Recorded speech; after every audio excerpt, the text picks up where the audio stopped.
who is with us on Zoom. We can't, for some reason we can't see her at the minute, but she's okay. Yes, we're ready to go. Okay, good morning members. We have a quorum and I now call the meeting to order to Fáilte Rómha Lig and welcome all members to the 48th meeting of the Committee for Communities. Can I remind anyone in the public gallery that mobile phones must be turned off. Mobile tablet devices, however, may be used through a Wi-Fi connection and all devices should be muted. Password details are available in the gallery for anyone wanting to connect to the Assembly's Wi-Fi network and no recordings or photographs may be taken. Can I also remind members about the protocols regarding the use of electronic devices? Please switch all mobile devices to airplane mode and activate Wi-Fi connection. Please also use tablet devices discreetly and in a way which does not interfere with proceedings and be aware of the cameras and sensitive microphones when using the tablet devices.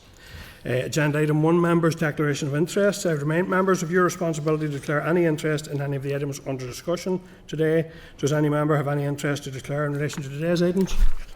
Member of the deaf community. Thank you, Kelly. Any other interest, members? No. Thank you. Okay, members, agenda item 2, apologies. Are members aware of any apologies? Morris Bradley. Okay. And clerk, are you aware of? No more. Okay. Thank you. So, members, the disorder in Ballymena and all locations across Antrim and Larne and other areas is to be condemned in the strongest possible terms. I join the call for calm on the streets and for elected representatives to be measured in their commentary and responses to terrible scenes we have all witnessed.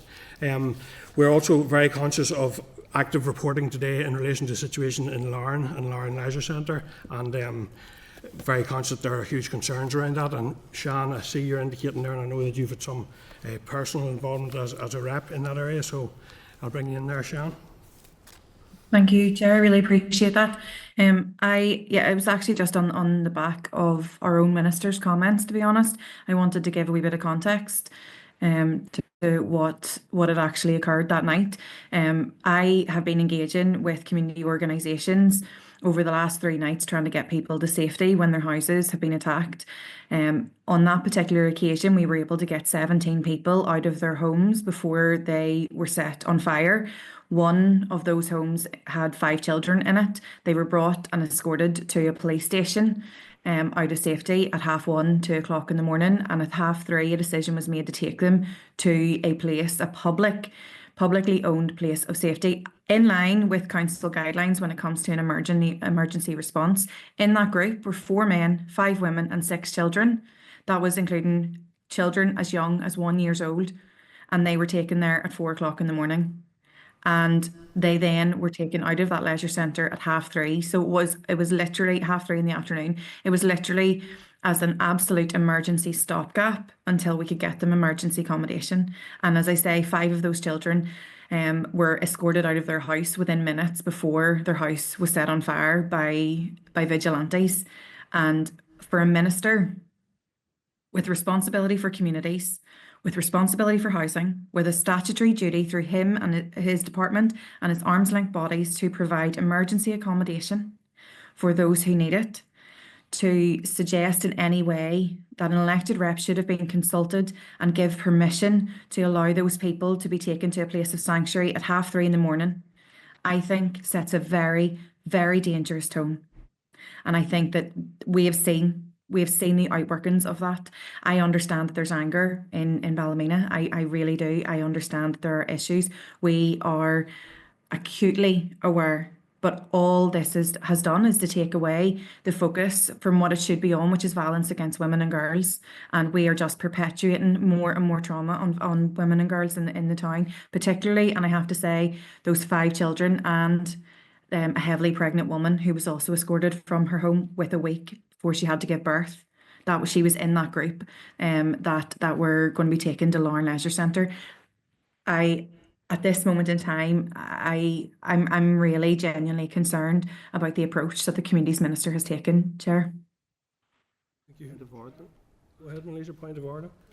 Just on this point, Chair, I'd expressed exactly the same concern that Sian Mulholland has expressed, and in particular in relation to all of the families and that were involved and had been threatened and had to move from their home. But then in particular for the Minister to come out and to sort of imply that they needed to be consulted, either he or his party, before one would consider the use of a council facility to accommodate people in total distress. And it's on that basis that I had actually proposed that we would have a vote of no confidence in the Minister. Would that be something that the committee can do, Clerk? The members are able to take a vote. Clearly, by convention, committees work by consensus where possible, and maybe we can hear from other members if they have something to say, and then work our way to some form of a considered position. Brian? Yeah, well, this is a time for a united political voice in opposition to all violence. I see Shan shaking her heads. I say it again, this is a time for a united political voice in opposition to all violence. And Shan's shaking her head again, so I don't know what she's disagreeing with what I'm saying. Chairman, so perhaps Shan will explain why she's shaking her head when I say it's a time for a united political voice in opposition to all violence. I welcome the statement that went out yesterday from the Executive as a whole. I raised that at the Committee for the Executive Office. I thought it was a suitable statement that all parties, in my view, should align with. What we have seen on the streets of Northern Ireland is shameful, and I think we are all ashamed that this has occurred in our country, that people have exploited genuine concerns about a crime that took place, an appalling crime, which is whether I'm meant to say an alleged crime, but a crime that took place and has been invested by the police and relevant authorities, and hopefully justice will be served for the victim.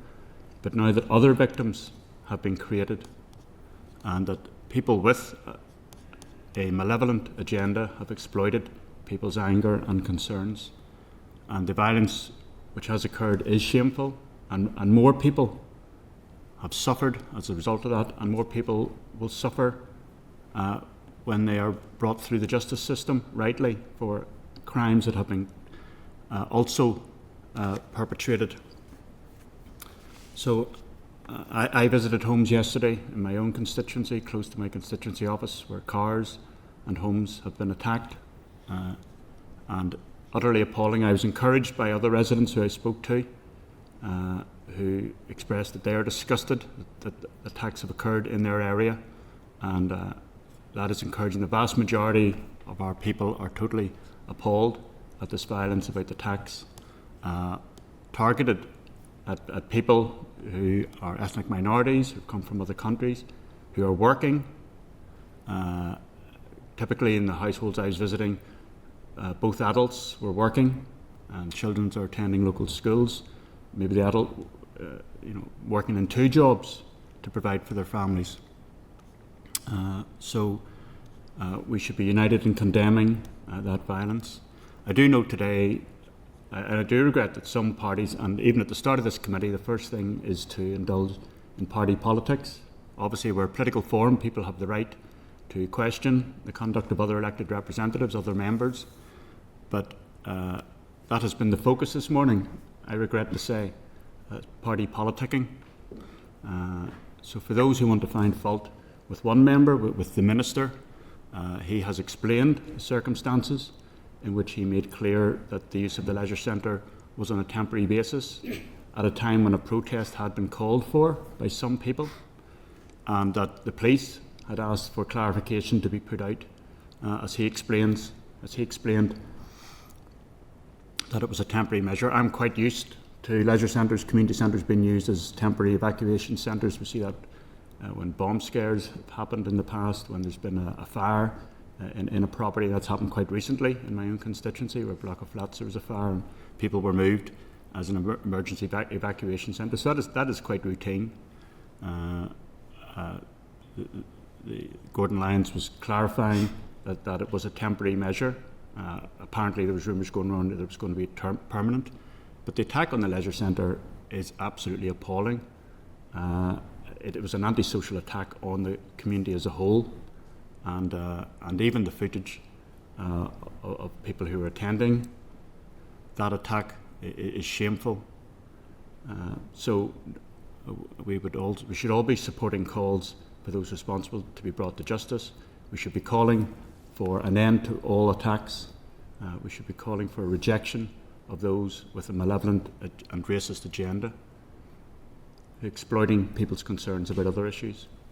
But certainly we will be opposing, for those maybe who haven't heard Gordon Lyon's interview where he's explained the context of that he was clarifying what was happening at a time when a protest was known already to be taking place, that it had been planned. We should all, people have a right to protest, but that should be in a calm and peaceful manner and within the rule of law.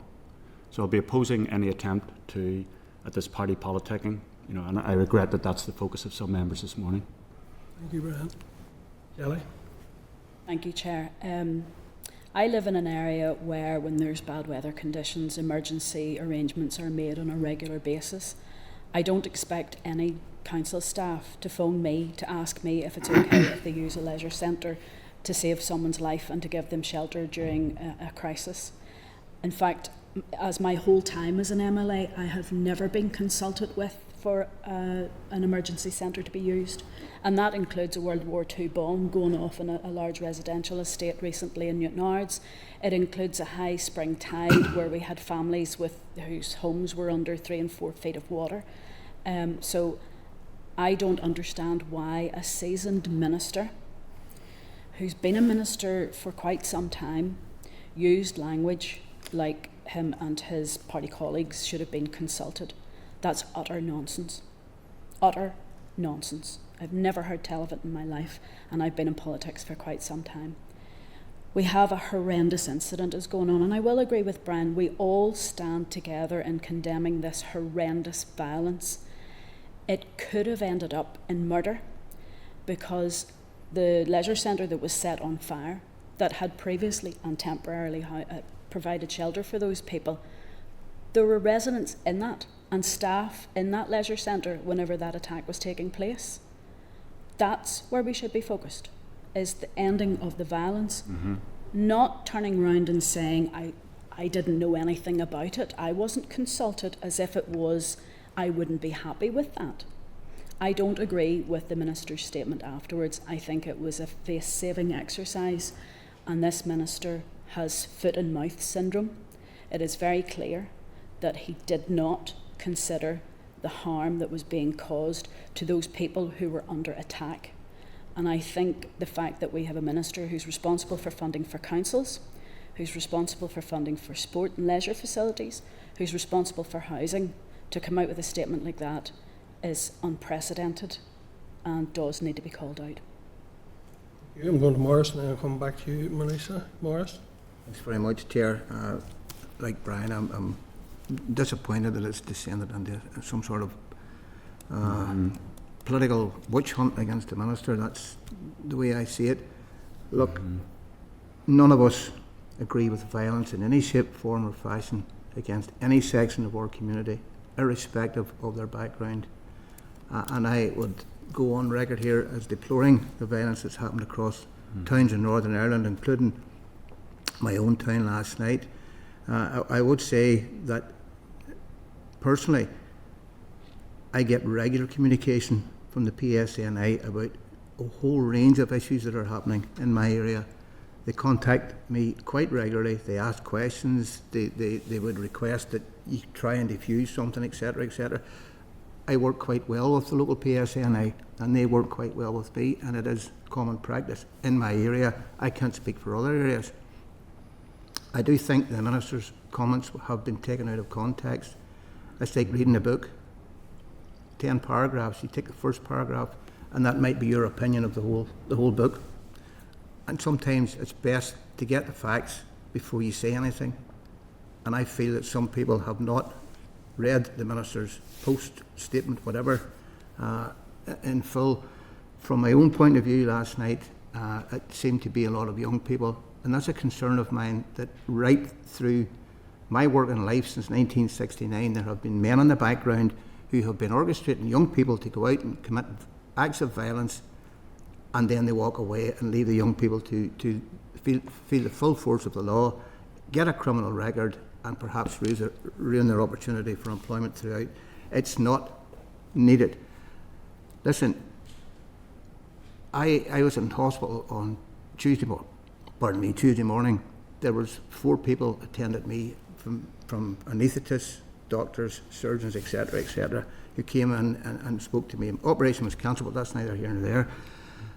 And I would say 4 different ethnicities were involved in that conversation, and I was grateful for every one of them.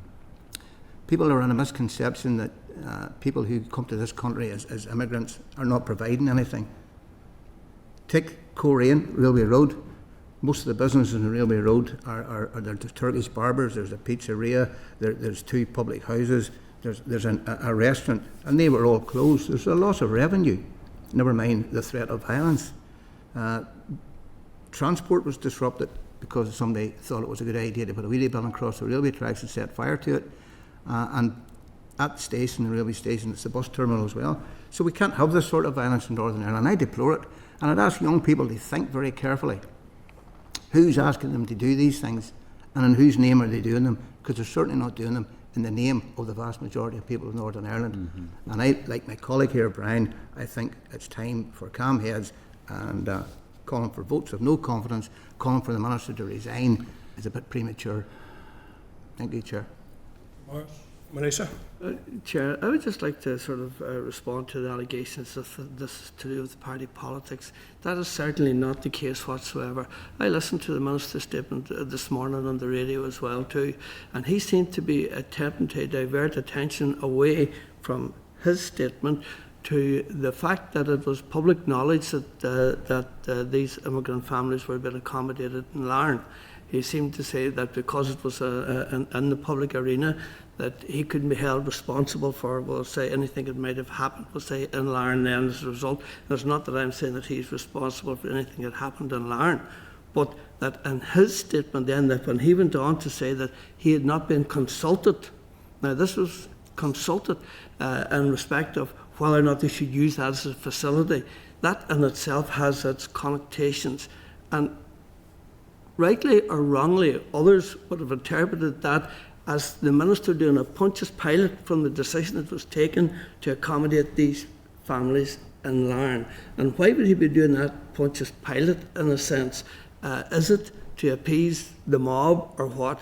It's very, very difficult to understand, but purely because of that impression that has been given by the Minister, who's responsible at the end of the day for the security of our citizens in many respects, and especially those that where their homes are threatened and the likes of it, that I think that it was a totally irresponsible statement on his part, and it's for that reason that I'm totally disappointed and shocked, might I add again too, in the position of the Minister, and I think it's because of that that I think he should resign. I can come back briefly, Chair. Yeah. Well, in fairness to Militia, I welcome that he's saying that he's clarified that he's not saying the Minister's statement caused the violence. You're not saying that he was responsible for the violence. And a contrast with Sian's earlier comments, because she talked about the outworkings of the Minister's statement, and she can listen back to the audio later. She talked about the outworkings of his statement, and again, I think that is regrettable commentary to imply a connection. As I say, the Minister has spoken for himself, that he was responding to a request of knowing that protests were already planned. I would have to say, my previous time as a councillor, we would have been notified if an emergency evacuation centre was being set up at a leisure centre and a community centre. Okay, see Kelly's shaking her head, but certainly that's what would have happened in Belfast City Council. But again, whether the Minister was responding to people who asked, were they informed?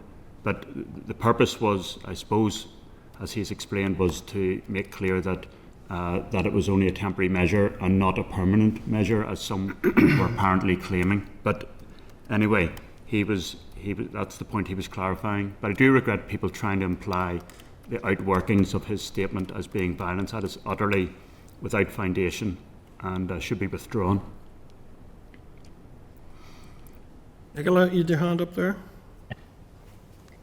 Yes, Chair, thank you.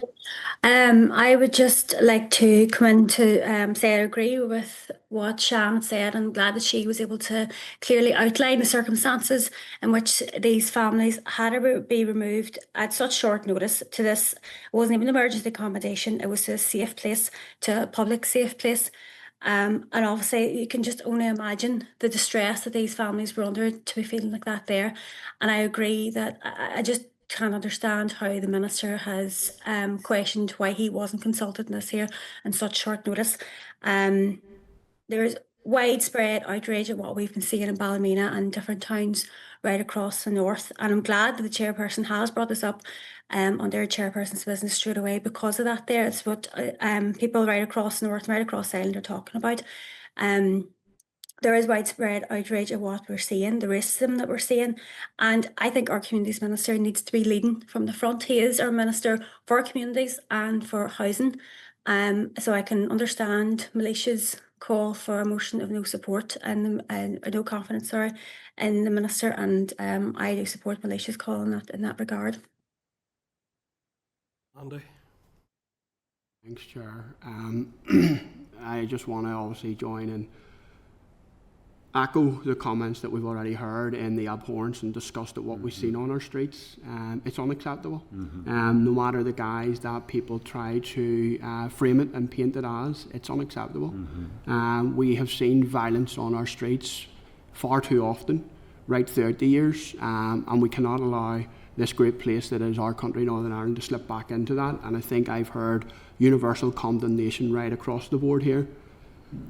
I and others can take their own approach. I'm not going to get involved in distraction politics. I think it's disappointing, Chair, that here this morning we spent more time talking about the minister, and perhaps the statement was poorly worded. Others may disagree with that as well. I do note in our forward work programme we have the minister before us in a couple of weeks' time, and I would much prefer to engage with him. I also note there's media commentary that there may well have perhaps be complaints submitted in relation to the minister's conduct directions, and they obviously should be given the space and time if they are going through. Obviously we can't comment in relation to them. I don't know if any have been submitted, but I'll not be joining in distraction politics. I think we all need to be doing what we can to diffuse these situations, to support those who come to Northern Ireland, who contribute to our society and our way of life and our economy, and make this great place their home. I know my colleague Colin Crawford's been working on the ground with local communities to try to bring an end to this violence and try to dissuade others from getting caught up in the violence. You, Andy. Shan? Yeah, no, I'll happily clarify my comments for the record. I think that the outworkings that I reference is the hurt, the pain of those communities who felt that their communities minister wasn't standing up for them.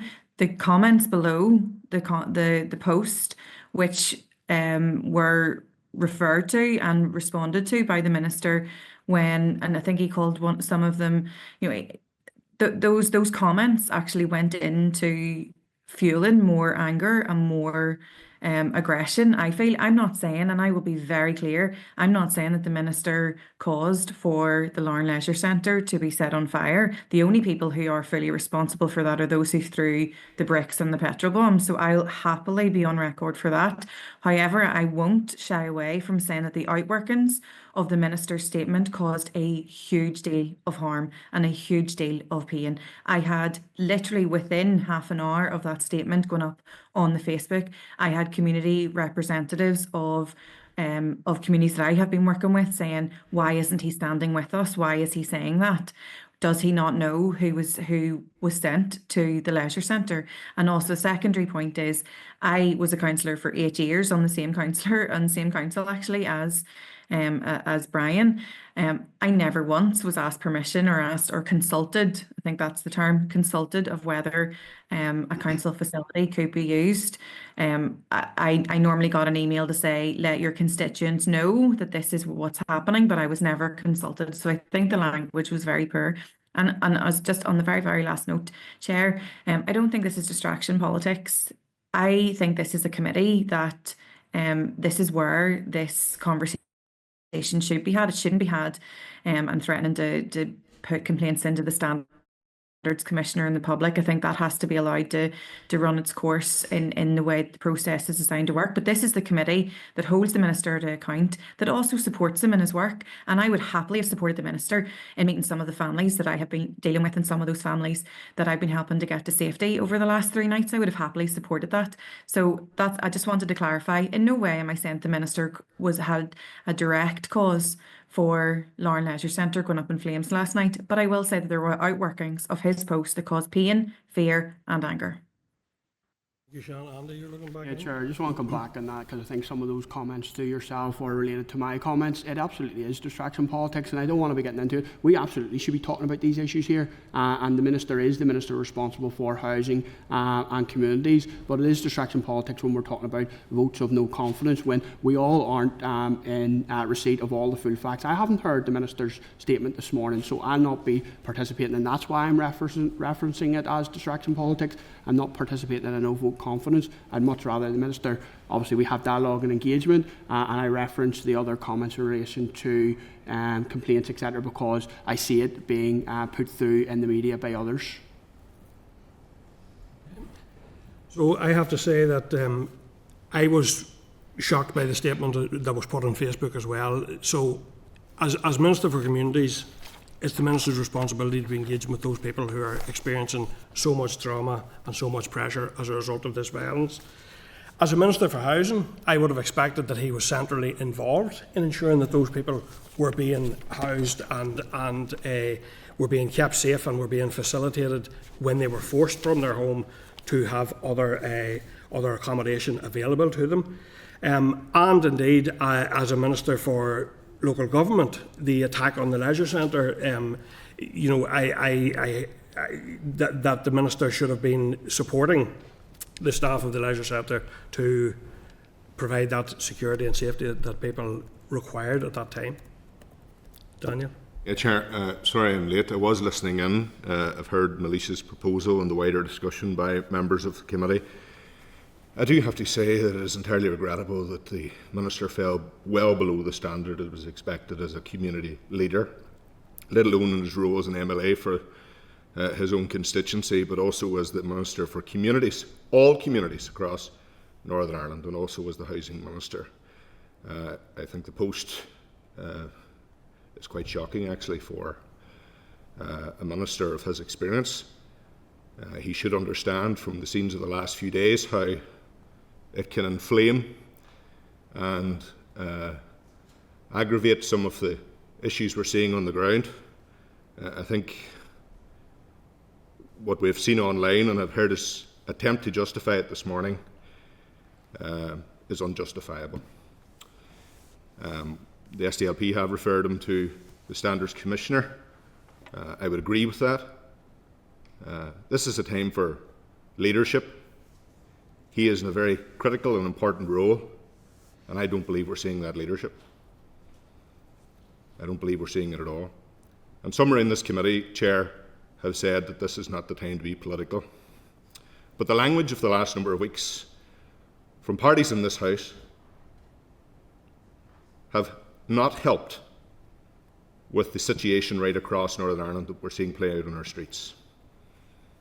Political leadership is vital. If anything has been learned from the history of this place, misuse of language, a lack of leadership has serious consequences. We are seeing people's lives put at risk.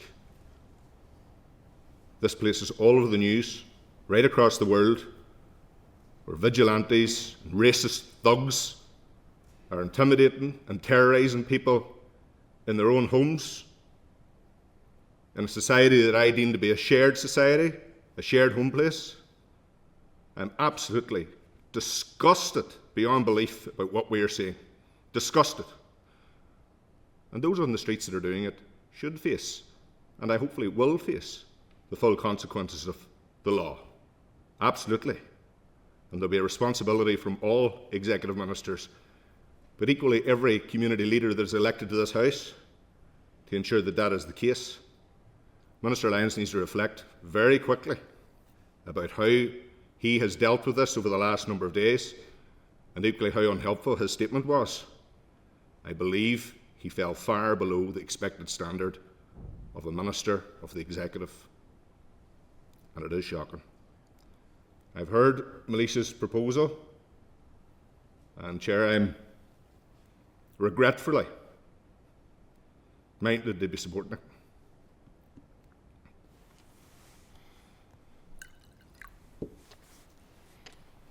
Okay, Melissa, do you want to come in on that then, in terms of the proposal? The proposal has been put, and I'd like the committee to take its decision on.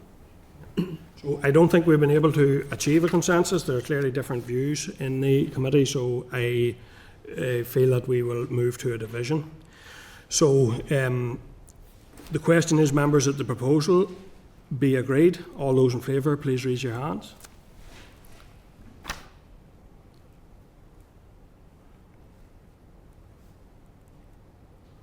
Okay. Okay. All those opposed, please raise your hand.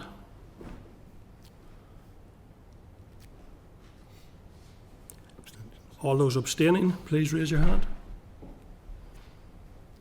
Thank you, members. Clerk, can I ask you to summarise the outcome of the division, please?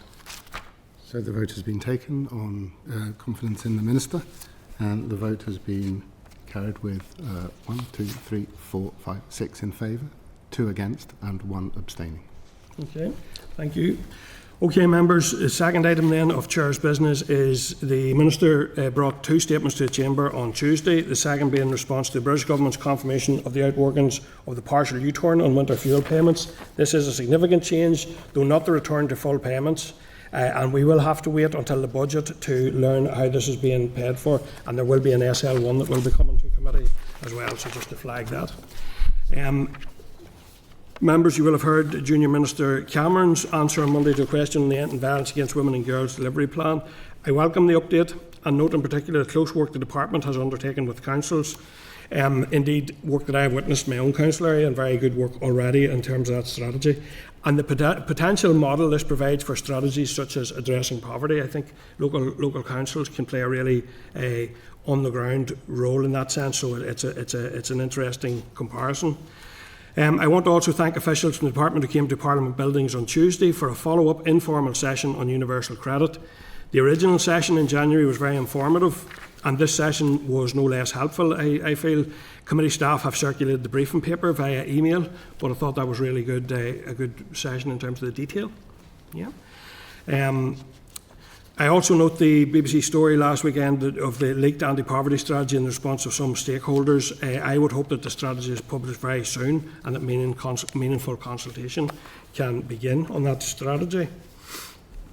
Yesterday's spending review provided some detail on the British Government's proposed day-to-day spending over the next 3 years and capital budgets over the next 5 years. Included in the package is 50 million for the redevelopment of Casement Park and relative funding above 124%, excluding agriculture, between 2026-27 and 28-29. The inclusion of agriculture and non-Barnett funding increases this to 128%. Details of the impact will emerge in the coming hours and days, but it is a 600 million increase over the spending review period, which is something that will certainly be welcome. And lastly, just a quick mention to Armagh's Olympic gold medalist Daniel Whiffen, who gave 25,000 from an Olympic grant to his former school, St Patrick's Grammar, which also happens to be my former school. So I have to say that it's a great story, and I'm sure that funding will be very welcome and very well put to use by St Patrick's in Armagh. So, member, moving on to agenda item 4, draft minutes. Minutes from the meeting of 5th of June are their packs there, page 7. Are members content to agree the minutes of 5th of June as drafted? Great, thank you. Matters arising, members, you've been provided there with a summary table of matters arising at page 17. Can I ask if members have any comments or issues you wish to draw out, highlight or seek briefings for in relation to items 5.2 to 5.6, please? Kelly? 5.3. The Children's Commissioner reply. I think that it would be useful to have a briefing from, if possible, a joint briefing from Department for Communities and Finance on the application of the Children's Services Cooperation Act, which has been raised. It's just, you know, that talks about the sharing of data and the bringing together of budgets, and we're not seeing that at the moment, so it would be useful to know what the Department and the Department of Finance are doing to make that happen. Yeah, members content? Sorry, Chair, could I just clarify the name of the bill that you referenced there, Kelly? The Children's Services Cooperation Act, the Stevie Agnew one. I think it was 2014. There you go. I nearly said 2022 there. That would have been wrong.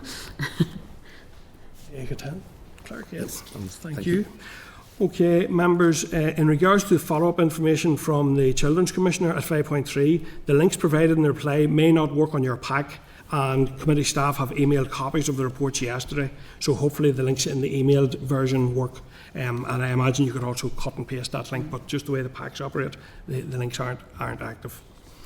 At 5.6 there's an offer to brief the committee on the executive programme on paramilitarism and organised crime. Do members wish to be briefed or anything? Yeah, members content for it. Can we ask at that briefing, I know we've received some of the outcome or some of the reports, but it doesn't actually give us any of the outcomes, the societal changes that have been achieved. If maybe we could ask as part of that presentation how that is being monitored. Is it through good relations reports or how is that being done? Members content with that? Thank you. Chair, sorry, I have another one I meant to. Yes, go ahead. It's 5.5, the Pathways to Work Green Paper. I think we need to find out, in the Green Paper it talks about the difference that's going to be made for young people that ages, from 16 through to 18, and the fact that there'll be an alternative to them being on benefits. It's just, how does the Minister intend to engage with young people with regards to the withdrawal of the Universal Credit Health component for those aged under 22? Because it's a matter that it's devolved, but I know that we keep alignment, but we need to know how that's going to impact those young people. Yeah. Members content with that? You're content with Yes. Okay, thank you, members. Moving on to agenda item 6, which is correspondence. The correspondence memo is at page 589 there, members. So before I ask for a comment, at 6.2, members, there's a request to give evidence on the sign language bill from Deaf Interpreters NI. Can I ask if members wish to accept? Yes. Yeah, thank you. And coming to 6.3, would members be content to receive a written briefing on the work of Chapter 1 in the first instance? Yes. Yep. Thank you, members. So, members, then items in relation to Kelly, you were looking in there, were you? Yeah, well, 6.5, it's that Child Poverty Action Group, the Safety Nets report from May 25. Can we get a briefing on that? That would be useful because I think it overlaps with the work on the anti-poverty strategy. So it would be useful to hear from them. Members content? Yep, thank you. Okay, members, any comments then on items 6.4 to 6.8? Sorry, Chair, item 6.6. Yeah. Will we have a briefing on that? We can, if members are agreed, we can certainly look at taking a briefing. Sorry, bear with me. Yeah, just checking on that. Lisa.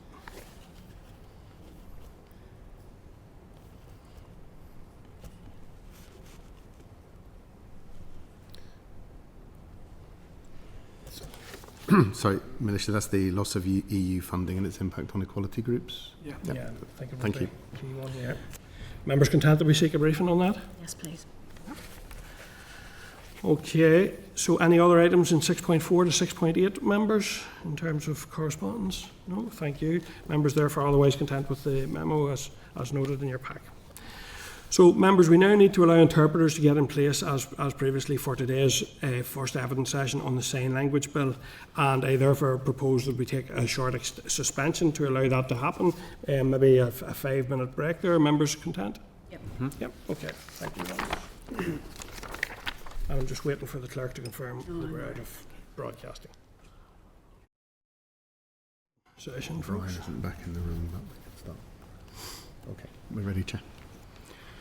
Okay, members, so we're now resuming our meeting at agenda item 7. So this is the RNID evidence session on the sign language bill. Members, papers for this agenda item start at page 625. And it would be helpful, members, if possible, when discussing the bill, if you refer to relevant clauses where that is the case. So I now like to welcome the following representatives to the meeting: Teri, Devine, Association Director for Inclusion and Employment, and Mariette Mulvenna, Development Manager. So you're both very welcome. Thank you. Very welcome this morning. And Teri, I invite you to make a brief opening statement before we move to questions from members. Thank you. Thank you. So we'd like to thank the committee for inviting us along and giving us this opportunity this morning to give evidence, obviously, on the Sign Language Bill. Introductions, as has been said, I'm Teri Devine, Associate Director for Inclusion and Employment at RNID. I have been there for over too many years, shall I say. Joined in 2001. And I'm also on the BSL Advisory Board at Westminster. And I'm a CODA, so I'm a child of deaf adults, so sign language was my first language. And I also have the unique perspective of working on all 4 sign language bills across the UK. So I was involved in the Scottish one initially. As you can tell from my accent, I'm Scottish. So I was involved in the Scottish one in 2015, and then the Westminster bill as well, and consequently on the BSL Advisory Board, currently working on the Wales one and the Northern Ireland one. So that's a brief introduction from me, and Mariette, if you can introduce yourself. Good morning, everyone. As you already know, my name is Mariette Mulvenna, and I am a development manager for RNID, and I have worked for RNID for an incredibly long time as well, just like Teri. I started in 2002, and I was educated in school in Dublin. Therefore, my first language is Irish Sign Language, and I now have bilingual sign languages using both BSL and ISL. And thank you so much for having us here today. We would like to recognise the work that the deaf community in Northern Ireland have done in campaigning for this bill. It's really important to the whole community. And the role within the Department for Communication for Communities and the Minister for Communities for introducing the bill. So RNID, along other charities representing deaf sign language users, campaigned for, as I've said, the Scottish Bill in 2015, the Westminster BSL Act in 2022. We're also supporting the Welsh Bill and the Northern Irish Bill, which we're hoping will be very successful. So RNID fully support the Sign Language Bill for Northern Ireland and its goal to recognise sign languages in Northern Ireland and promote them. So that includes BSL and ISL in Northern Ireland.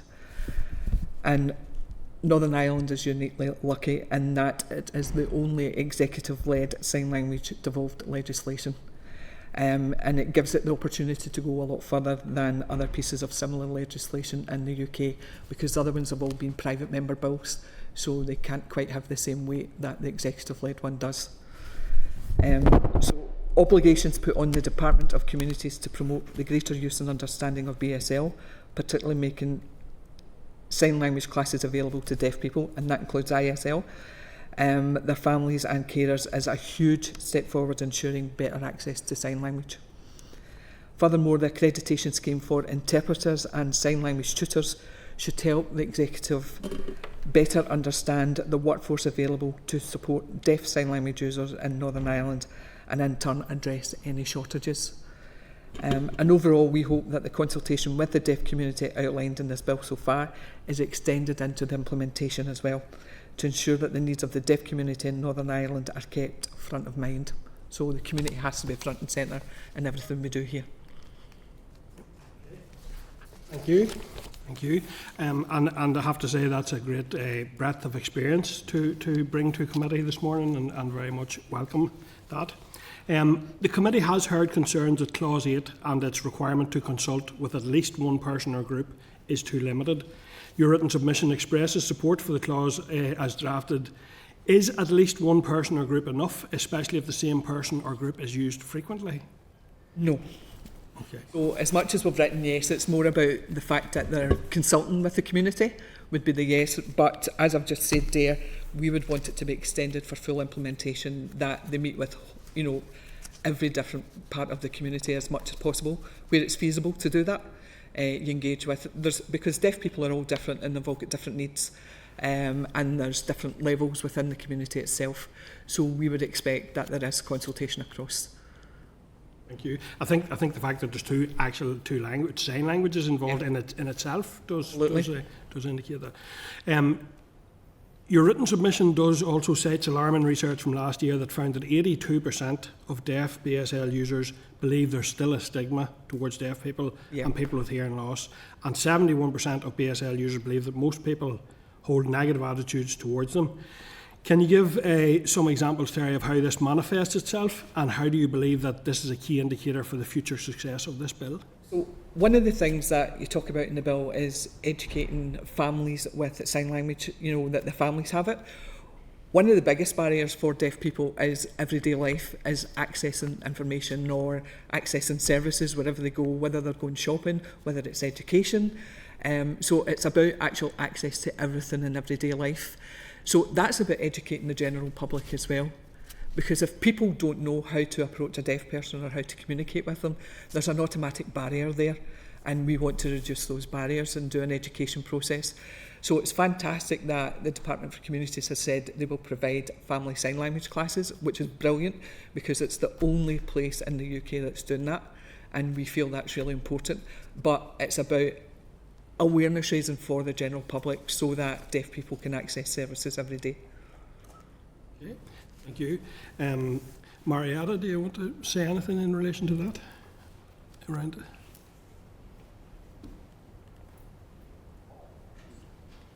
You're asking me to comment on that question, Chair? Sorry, apologies. Yes, around stigma.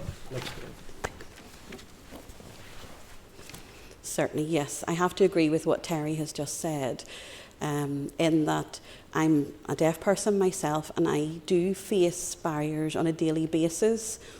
Those barriers are certainly linked to stigma. They can be very overcome with very basic deaf awareness within the general public, and I feel that that would make a massive difference. And we're talking about simple things like people adding gestures into their communication, and that can certainly make a difference in how people communicate and help the deaf community feel more included within the society. I can give you examples. For example, one of my children had to go to hospital. It was an emergency, and the doctor there had a level 1 in BSL, and they were using gestures to help reassure me. They signed their name, they told me their role, that they were the doctor, and that was really quite reassuring for me as a mum, to be in that setting rather than feeling quite lost with your child in those extreme circumstances. Thank you, and that's very useful. So the follow-up then to that is, will the bill address this, do you believe, and should that indicator be reported on as per clause 9, along with other prescribed indicators that you have mentioned in your submission? Let me double check what we've said. Clause 9. And I suppose while you're checking that, really what I'm asking is that something we should also consider as an actual indicator? Yes. In terms of success, to measure the bill's success? Yes, I think so. I think if we actually prepare a report evaluating the impact of the bill, it should include that as an indicator. Yes, that the wider community, the deaf community actually feel more accepted within the wider community. I think that would be a real positive thing to try and measure. Okay, thank you. So I'm coming to members now. I'm going first of all to Kelly. Go ahead, Kelly, please. Can I go through some of the clauses? So the first one is clause 2, and that's about the promotion. Yep. While it talks about accreditation and learning for deaf children and their families, it doesn't talk any more about how promotion will happen. Has there been anything in any of the other devolved nations' bills that have been very good at outlining what promotion by government looks like? Right, okay, so Westminster, in terms of the promotion work that they do, the bill initially said that they would provide a report every 5 years, right, on what activity the different departments at Westminster are doing. The Minister agreed that actually they would do a report every year to say this is the activity, so that you could actually see the progression of what they were actually delivering in terms of British Sign Language at Westminster. In Scotland, it's slightly different. They have sort of development plans for each of the local authorities. They all have responsibility every year to develop their own plans and say, this is what we're going to do. And they get the deaf community to look at the plans. So there's some departments who haven't done it, and it's raised with them to say, you haven't done the plan yet. Whereas the departments that have done it, they'll look at the plans and say, actually, that's all right, that's good what you're doing. A lot of it comes down to budget as well, in terms of what different departments can do. But there are ways that you can do that. On the budget, I have a concern about clause 3 when it brings in affordability. Yep.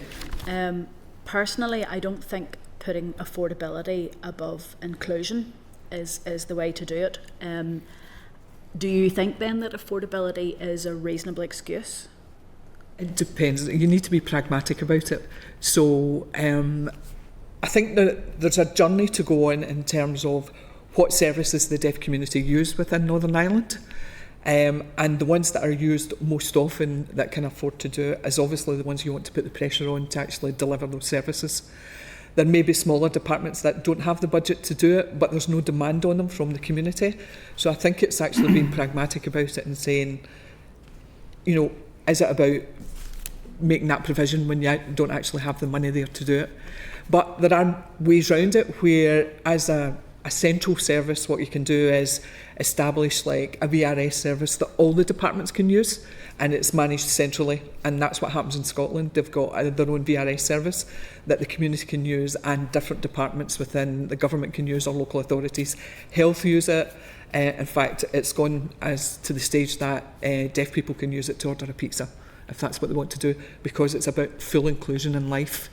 So there are methods that you can put into place to support the affordability element of it. Just on that, clause 5 talks about reasonable steps, but they're not listed in this bill. It would come in regulations later. Yep. Do you think, therefore, it would be more appropriate to sort of start to point out those that are considered as unreasonable? You know, going to an accident emergency department, you should expect to have someone there who has a level of sign language. Going to a dentist, going to, you know, are there certain activities in life that we would say there's a piece of legislation now, you cannot use the affordability because it's written down and you have to have taken reasonable steps, but there are some areas that are no-go, you have to do. Yes. You have to provide interpretation. Yes, absolutely. We would very much consider health as one of the key areas that you have to provide interpreters, and they have to be suitably qualified interpreters. Legal is another area that you have to have appropriate level interpreters that have the CPD and have the qualifications. Health in particular is key, where somebody's life is at risk and they want to make sure they're getting the right information around medication or anything like that, and being told, rather than have, which has happened in the past, people have brought their children in and the child has had to interpret for the parents and say, your mum's got cancer, which is completely inappropriate. So it does have to be, and I was told of an example last week of someone who had gone to the hospital, had an interpreter, and the interpreter was a trainee interpreter, and she said, the jargon's too much for me. She says, I should not have taken this. So it's really important that you have a qualified interpreter to do the work. And that's one of the things in clause 2 about the accreditation. There is no defined accreditation in the bill. I wouldn't expect there to be, because that could change, but that's to come forward by regulation. Yep. How vital is it, therefore, that the community are involved with setting what acceptable accreditation is? It's really important, particularly in Northern Ireland, because you have the two sign languages, and the qualifications for ISL are quite different from the qualifications for BSL. So it's important that you have accreditation that you accept from both, because there's interpreters travel up from the south to support people in the north. So having accreditation that recognises both, so the community can tell you which ones are really important to them. Finally, just on this accreditation, if we are committing to providing sign language classes for people who are surrounding children, in order to get the accreditation and training out to the wider public, especially for adults who have acquired hearing loss later in life. My worry is that in order to teach, you have to have a teaching qualification and a sign language qualification, when actually the sign language qualification is the key thing, because it's the language. How do you think that this bill will help that, or is it very unclear? I think it's important that you have both the teaching qualification and the sign language qualification. Just because you can sign doesn't mean you can teach, and there's frameworks around teaching.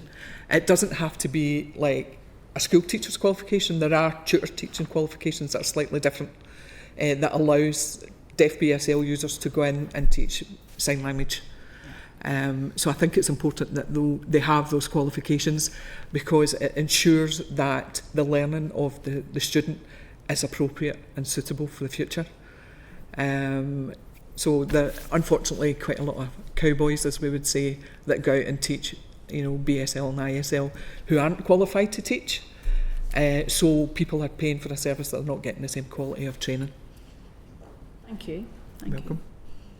Thank you. And I'm wondering, just in general terms, is it better, in your opinion, that across key services that a wide range of staff have some awareness, or that within those services that there are people who are specialised in the role and able to be drawn upon? Right, okay. Both. Absolutely both. We would say anybody that works on the front line should have a level of deaf awareness.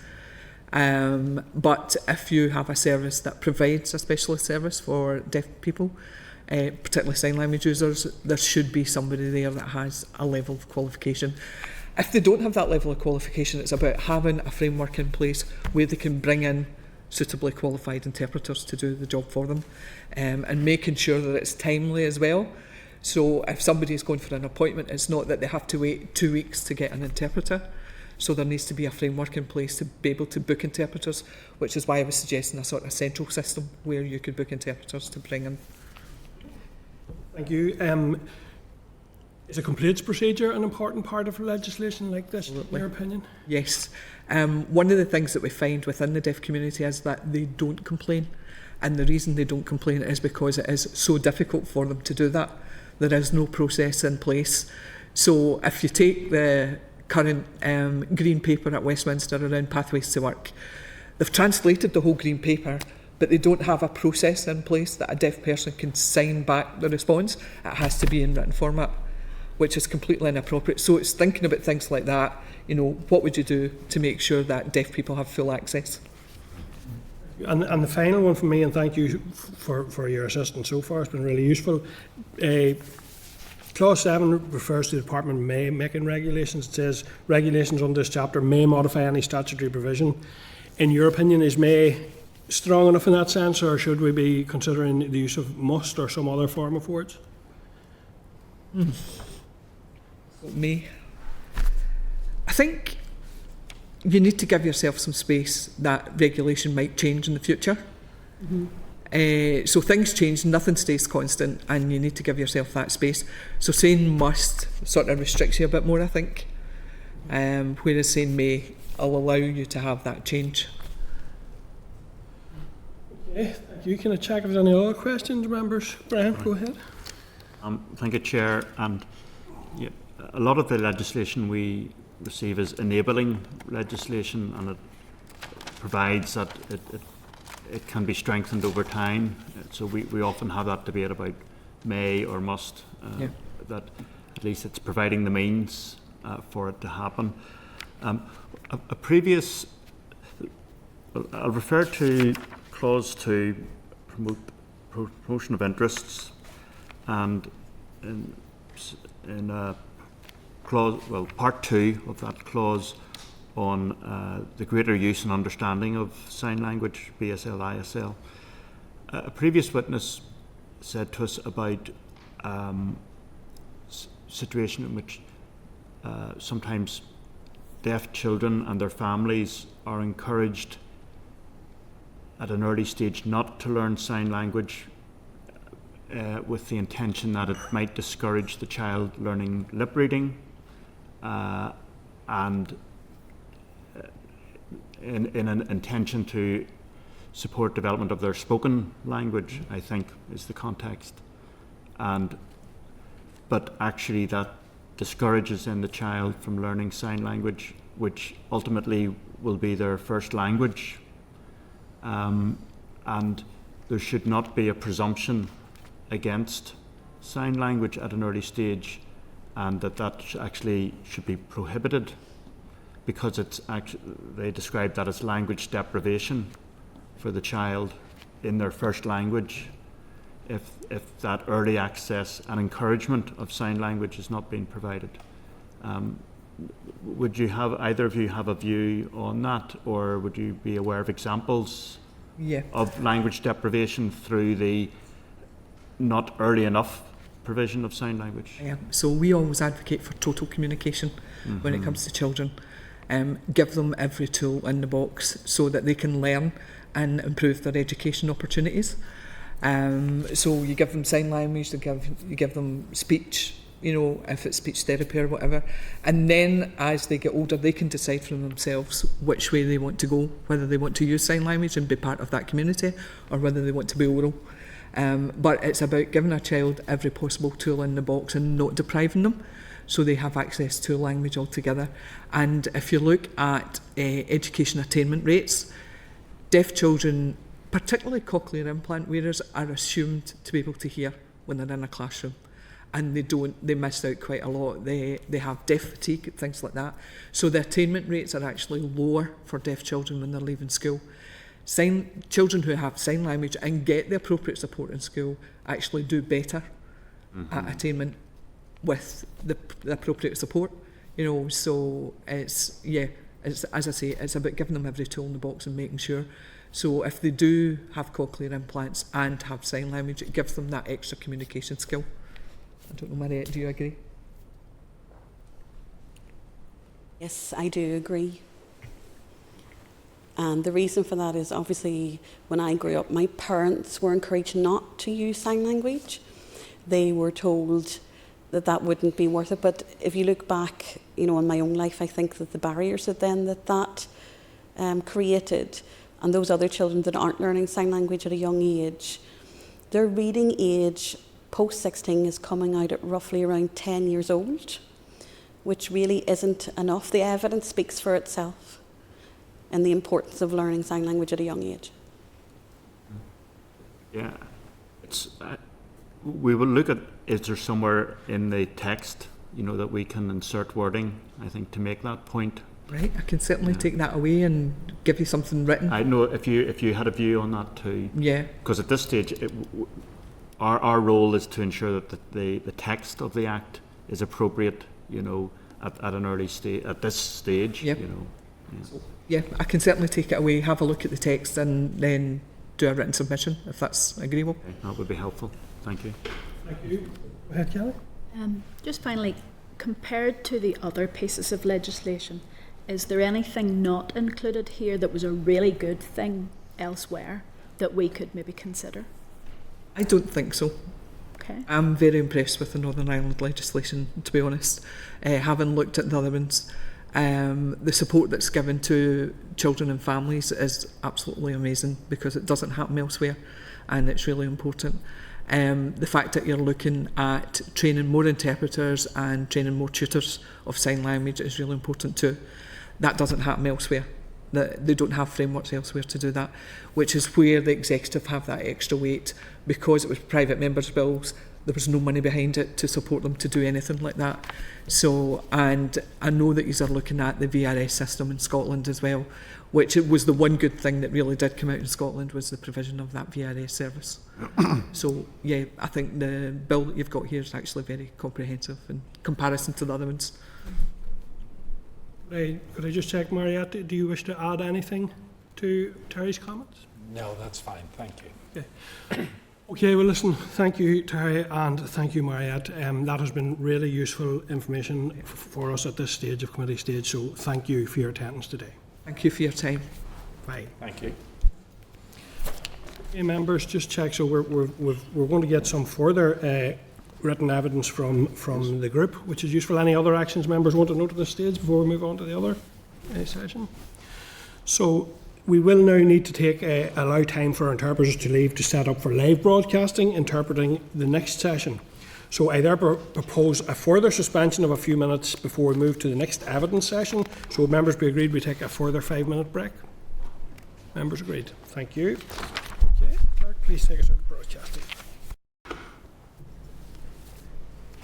Okay, thank you, members, and we're now resuming at agenda item 8, and this is a briefing from the National Deaf Children's Society, an evidence session on the Sign Language Bill. So, papers for the agenda item start at page 632 of your pack, members, and I'd now like to welcome the following representatives to the meeting. So we have Déirdre Vaughan, who is Government Relations Advisor, and Jacqueline Melville, who is Head of Policy and Influencing here in the North. So you're very, very welcome. And Déirdre, I understand you will make a brief opening statement before handing over to Jacqueline, and then we'll go to questions from members, please. Thank you. Thank you so much, Chair and members of the committee.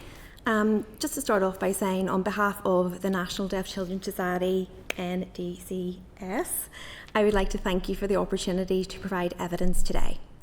Just to let you know, Jacqueline and I are both hearing, and we work as part of a wider staff team of hearing and deaf colleagues, as well as colleagues who are children of deaf adults and parents of deaf children.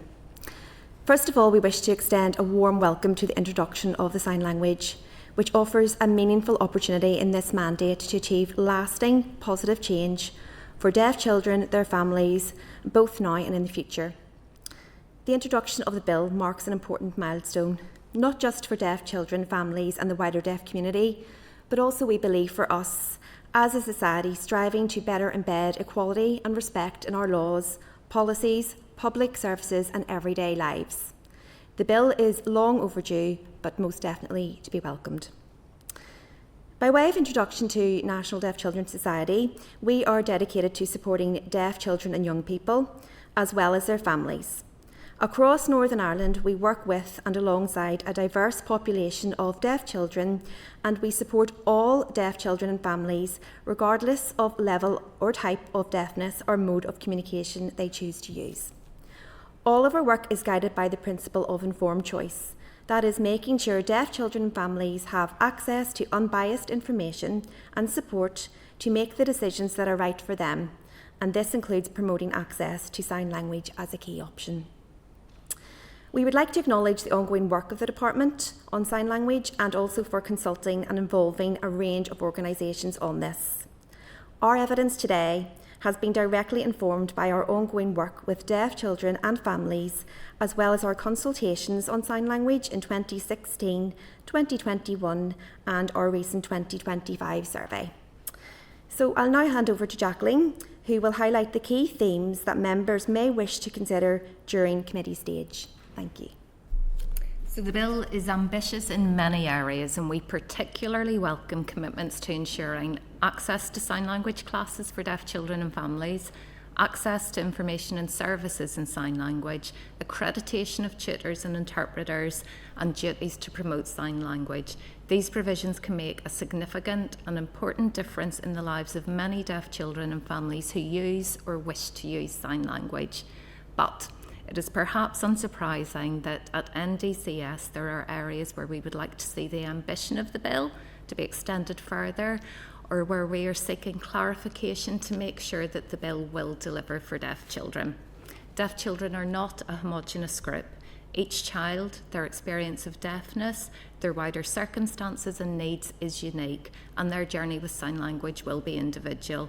This is important when considering how the bill may work in practice, and there are 3 areas we would like to highlight. Firstly, inclusion. So deaf children's relationship with sign language can develop and change over time, and the bill's provisions should be available to deaf children regardless of age, of level or type of deafness, or the point they are at in their sign language journey. The bill uses different phrasing at times in regard to sign language, such as where its use is necessary or convenient, or where an individual relies on sign language. The strongest and most poignant theme from our recent survey was the potential of the bill to progress inclusion, equality and respect for all deaf children who use sign language. The phrasing in the bill should not inadvertently or unintentionally restrict the group of deaf children and families that can benefit from its entitlements. To ensure this, there should be a clear and consistent definition that recognises the evolving relationship deaf children may have with sign language. Our second area is impact. To create meaningful change, the bill must extend across deaf children and young people's lives. This means ensuring that the range of prescribed organisations in the bill genuinely reflects the settings that are important to children and families. Again, our engagement has underlined that settings across early years, education, play and recreation, as well as areas like family support, health and social care, public transport, employment support and justice should be addressed. Thinking about the broader policy framework for children, the Children's Strategy and the Children's Services Cooperation Act define clear outcome areas for children's wellbeing across all areas of their lives. These outcome areas could provide a useful basis through which the bill's list of prescribed bodies, as well as the sign language plans prescribed bodies will be required to develop, could be framed. And our third area is implementation. The bill's implementation must be robust. We are mindful that much of the detail of the bill will come through regulations and guidance, and a clear time frame for these should be in place, and the process around them should allow for proper consultation. This should of course include assembly scrutiny, but also consultation with deaf children and families. We note concern in the bill that the department can consult only at least one person or group, appearing to the department to be acting on behalf of the deaf community in relation to both regulations and guidance. And the language used in the bill should not inadvertently restrict consultation with deaf children and young people. Deaf children and families' views should also inform reporting on the bill. Reporting should have a clear focus on reviewing the effectiveness of the legislation and guidance and identifying recommendations for improvement. An interim report being completed before the 5-yearly reporting cycle begins would be welcome. Lastly on this, effective implementation will require awareness raising about the bill and its duties as well as resourcing. Finally, we would like to invite the committee to meet with some of the deaf children and families we have the privilege to work alongside, but for now, we'd like to thank you for your time this morning, and we're happy to answer any questions you might have. Okay, thank you, and that is really, really useful, and your written submission is very useful as well. So your written submission does state that 36% of deaf children have been identified as having additional special educational need, and that deaf children here in the north have a higher prevalence of mental health concerns than their peers. So this means that children and their families will be navigating interaction with multiple agencies on an ongoing basis and multiple support services. Clause 3 of the bill states that every prescribed organisation must take reasonable steps to ensure their information and services are equally accessible. And you note the need for a high threshold in relation to that. Can you talk a little bit about what that high threshold might mean in practice and how it might be reflected in the bill?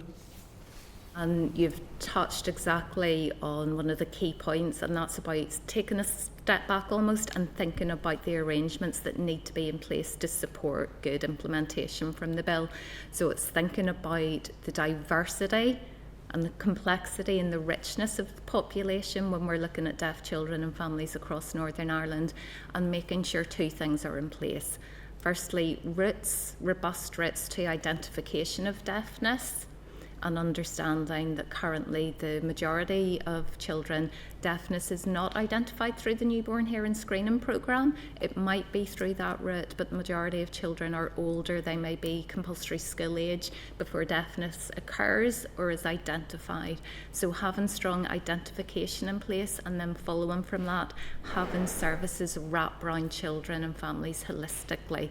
So there's a strong pathway that links in with their tailored support for their individual needs, which can pick up on additional special educational needs, and pick up on mental health needs, as well as embedding that access to informed choice that Déirdre's touched on, and making sure that children and families have that unbiased information and evidence to make the choices that are right for them, and that sign language needs to be a part of that. In terms of reasonable steps, we appreciate the enabling approach being taken in the bill, and that detail will flow through from regulations and flow through into best practice guidance and the statutory guidance. But it's important that the threshold that's aimed for is high. It's not about minimum standards, it's about what should be done to meet children's and families' needs.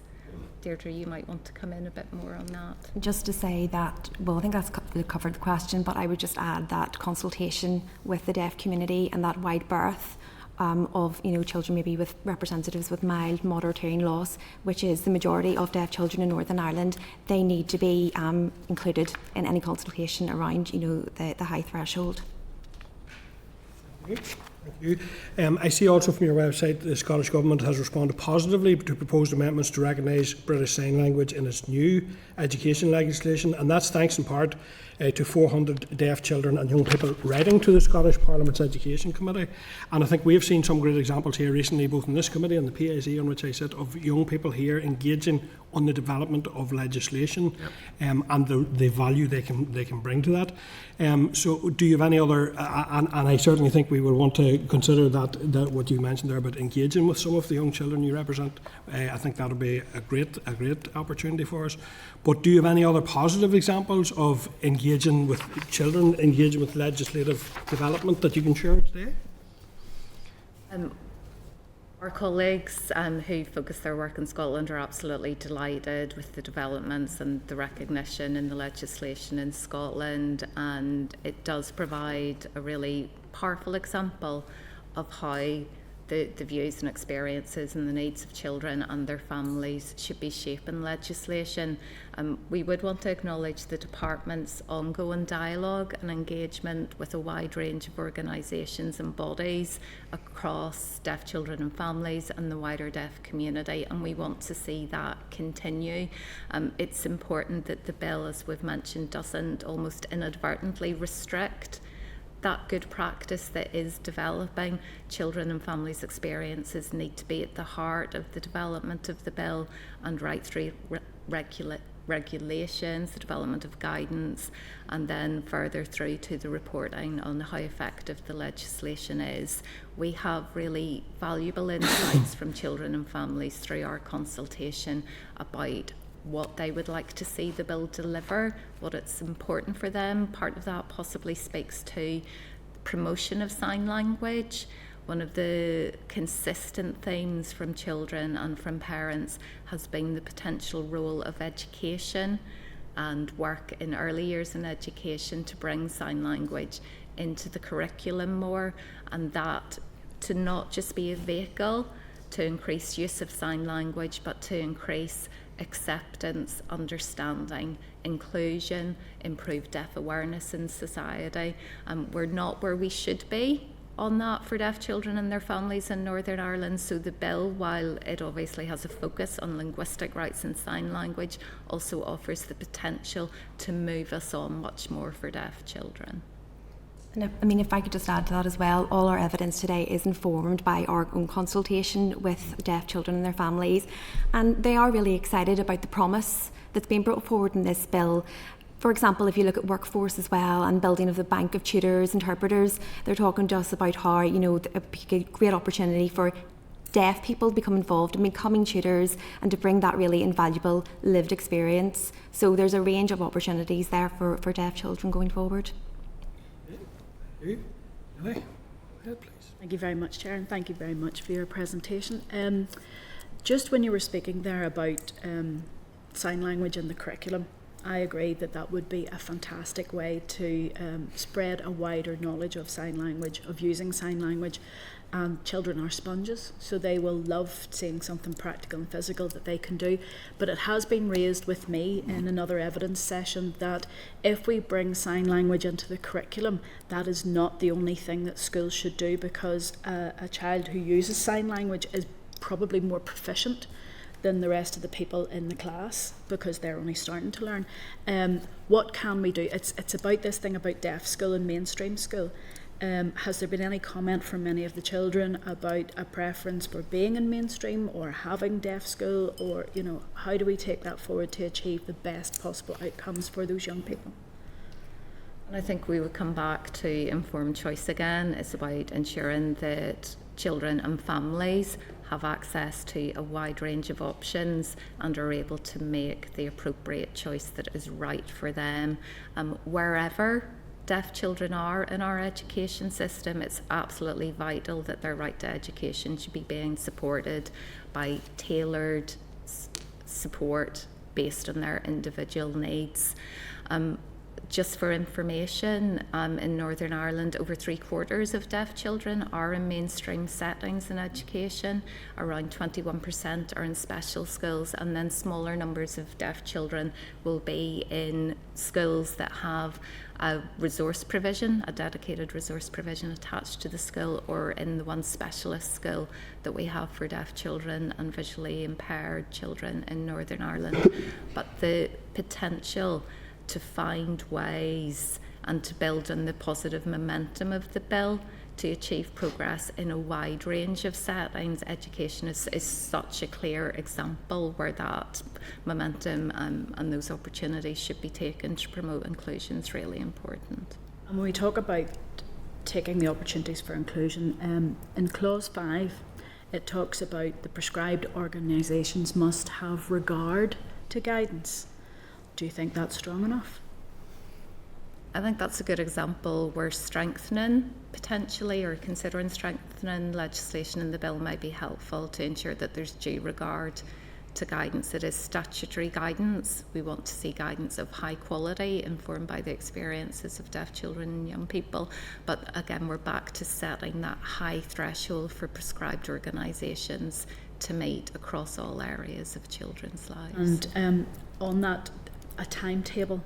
The bill can go through as an act and it sits on the statute books, but until a lot of the regulations are brought forward, it won't do anything. I'm very aware, if we go into a consultation with the deaf community, that it needs time to make sure that the regulations will not be a done deal, because they'll be organic, but that the regulations at least have some sort of strength. Should we be pushing for some sort of a time scale for regulations, or is it better not to do that because of the consultation needs?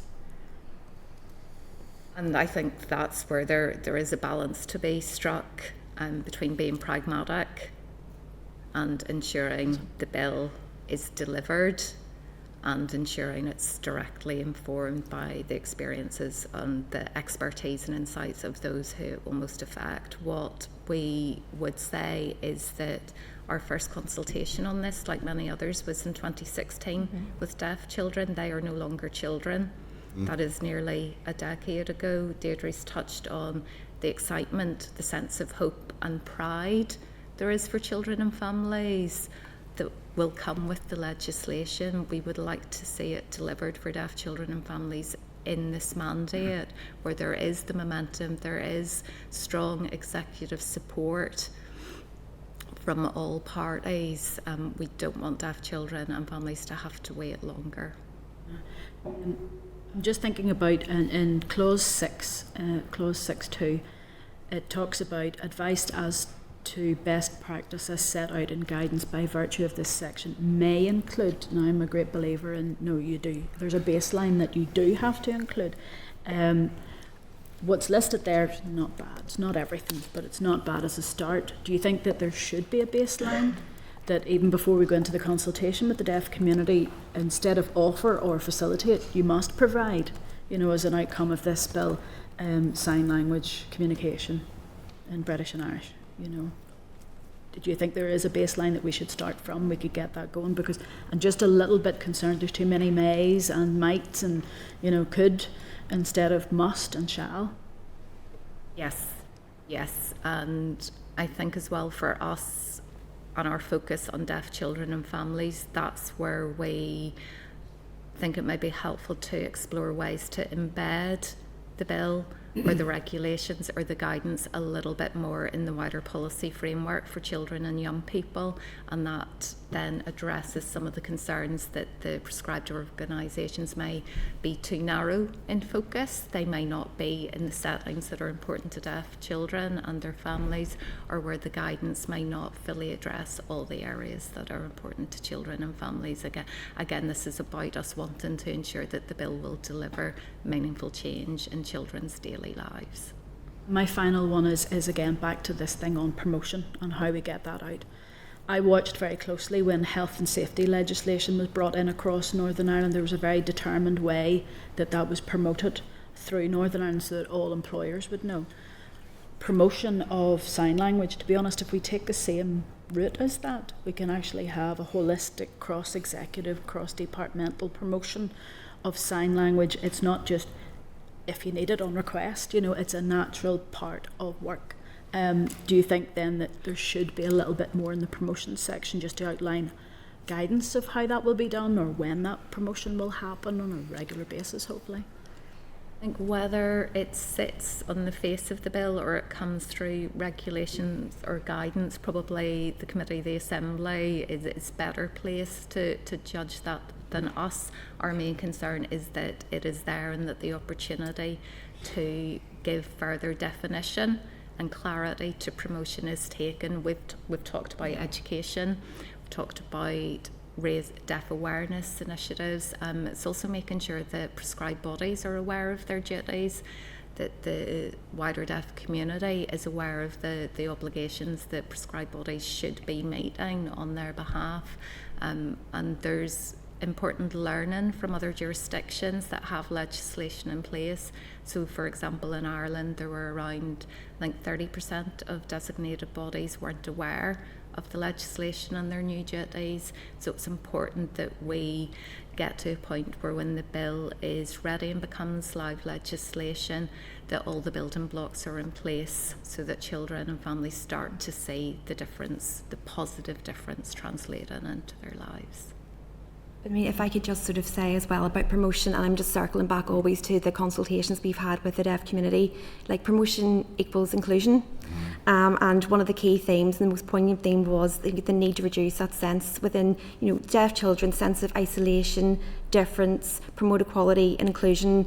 And this promotion piece, if you're thinking about it within the school context, yes, it's a greater use of sign language in schools at all levels of the curriculum, but also deaf awareness. I mean, the dream would be that a child would go in and there would be, it wouldn't just be their immediate circle that would know sign language. It would be, their teacher, their classroom assistant, the dinner lady, might have a bit of sign language. So, I mean, all those sort of promotion duties within school, that break down those barriers. So it is crucially important, and it was a key thing that keeps on emerging. And when we asked in our recent survey on the bill and the positive change, there was of course support for access to sign language interpreters, access to information in sign language, but the changes that attracted greatest support, particularly from parents, were staff being able to use sign language and other children being able to use sign language. Morris? Thank you, Chair. Thank you very much for your presentation. Very interesting. I'm along follow the same lines as Kelly in education. That I think that it should be, especially at primary school level, there should be an understanding of sign language which promotes inclusion, it promotes social acceptance, that people have a difference and here's how you deal with it. It would also, I think, promote the development of children who are deaf if they could communicate with their peers in a classroom setting, in a playground setting for having fun, and also the teachers, etc. So how, along Kelly's lines there, how do you get that message across that the children need to be educated from primary school level to use and to understand, not just deaf children, but children who have no hearing difficulties, so they can communicate. And it breaks down barriers, as you've already said, that children can, and how children do it naturally, become friends with anybody and everybody, and it would help communicate and maybe build friendships and break down those social barriers. And who knows where it can lead to in later life. You know, and it's that piece about, yeah, as you say, it's inclusion, it's about promotion. When you think, Jacqueline has already said, like 3/4 of deaf children in mainstream settings, they may be the only deaf child in that school. So already baked in is a kind of a sense of difference. So if we're speaking to that, if we're including sign language maybe in the curriculum, you know, at an early level, deaf awareness even, you know, and an awareness of sign language for the whole school, you know, that's at the very early level, you know, that speaks to that, and that will, as you say, break down the barriers, and that can be built on in, you know, in at secondary school. You know, we would be working, you know, for the introduction of a sign language GCSE as well. So, you know, there's lots of things that you can build on, but yes, I think you're right when you mention at an early level, it is so important. Just my granddaughter's learning Spanish and Mandarin at her primary school, and her teacher explained it to me simply that when she graduates to the next level of schooling, she'll already have a head start. Yep. And if you're learning sign language at primary school, you have a head start. Thank you, Chair. Ross? Thank you, Chair. I'm interested in the definition of the deaf community. I don't know if you have the wording of the bill in front of me, clause 11.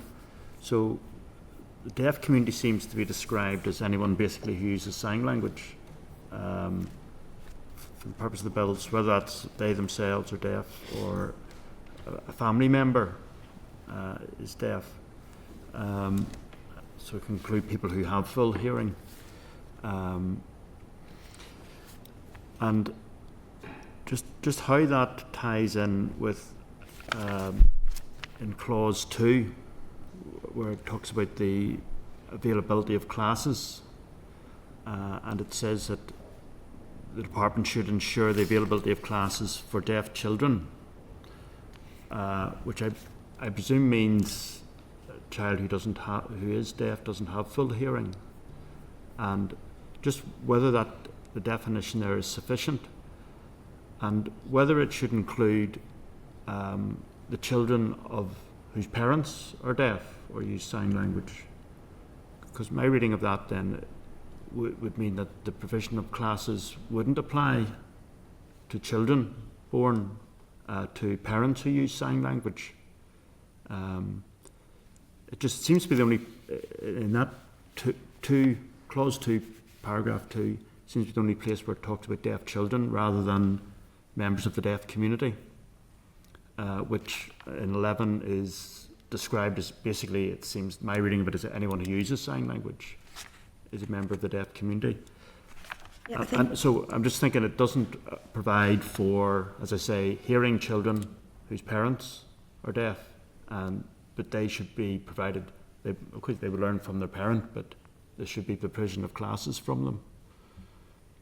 Yes, and I'm not sure, I think we read clause 11 as being inclusive of children, of deaf people, so that would include that category of children who are children of deaf adults. CODA would be the shortened term. I mean, I think one thing that's important to recognise about the bill is that it is ambitious, and this is one of the areas where it is ambitious. It's seeking to be inclusive. Where members of the deaf community are defined in clause 11, to us that's very much for the purpose of the bill as a sign language bill. We really welcome the specific focus, and it's one of the areas where there's a clearly defined entitlement, if you like, that flows from the bill, and that is for deaf children and their families to be able to access sign language classes. And that piece around acquisition of sign language, opportunity to learn, availability of classes is absolutely key. We're really mindful that this was touched on in the earlier session, and I think for us as both hearing in our roles, we're always wanting to remember that there's quite a difficult history around sign language, where sign language has been undermined, it has been marginalised, where advice has been given to families to discourage learning sign language, where there's been a really poor understanding that sign language is a valid part of that language-rich environment that all children need. That history is changing. There's good progress, but it is not so long ago that we don't work with parents who have children who are still school age who remember being discouraged at the point of deafness being identified from learning sign language. So it's really important that acquisition piece for children is in, to let them have access to sign language. And that brings us back to the pathways needing to be in place so that children and families, when deafness is identified, are being routed through to that holistic, tailored support that includes, as part of that pathway, being given clear information about communication options, including sign language, and then being able to access classes. I'm not sure if I entirely answered your question there, sorry. No, well, it's something we'll check with officials in due course. I just, most of the bill talks about members of the deaf community, and then it's just in that 2.2b, it talks about for deaf children, their close families, guardians, and I think children of a deaf adult should also be entitled to the free classes, and that could be something that needs to be clarified.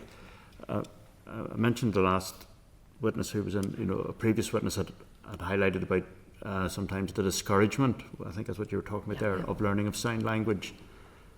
And that previous witness said that, I don't know, is there a form of wording that should be included actually in legislation almost to prohibit is that too strong a wording to take, but to prohibit, the intention would be to prohibit the discouragement of the learning of sign language for a deaf child, as sometimes happen where the deciding either from health professionals or from the parents is, oh, we want to try and encourage the child to speak more and learn lip read and use whatever implants can help with if there's limited hearing, but previous witnesses were saying this becomes actually language deprivation, and that actually all forms of communication help to develop communication skills. So there should be a prevention of the discouragement of the learning of sign language. I think for us at NDCS, we would come back to informed choice. So that's at the heart of everything we do and in all our work with children, young people and families.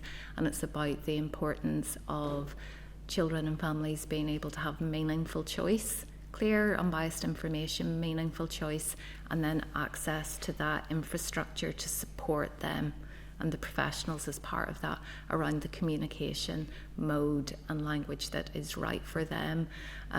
We would be mindful that changes, evolves. We've touched on that already, and it's really important that that's in line with children's wishes as they grow and develop.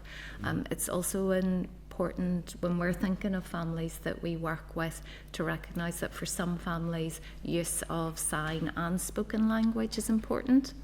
For some children, their needs as well as their wishes will change over time. That might be because of, for example, progressive deafness. It might be because there are certain listening environments where sign language is much more appropriate and supportive to them. It might be because their deaf identity as a young person is growing and their connection to the deaf community, deaf culture is increasingly important to them.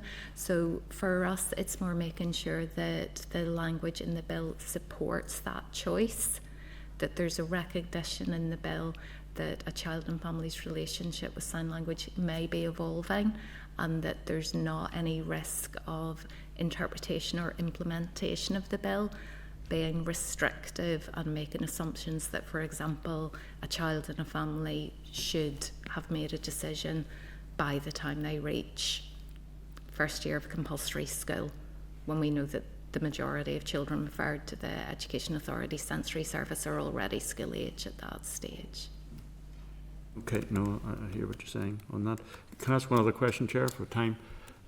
I wanted to ask about schooling, and you give statistics there, 3/4 of deaf children are in mainstream schools, 21% are in special schools, such as Jordanstown, is that right? Is that still one of the... Jordanstown we would describe as the specialist school for deaf children and visually impaired children in Northern Ireland. So,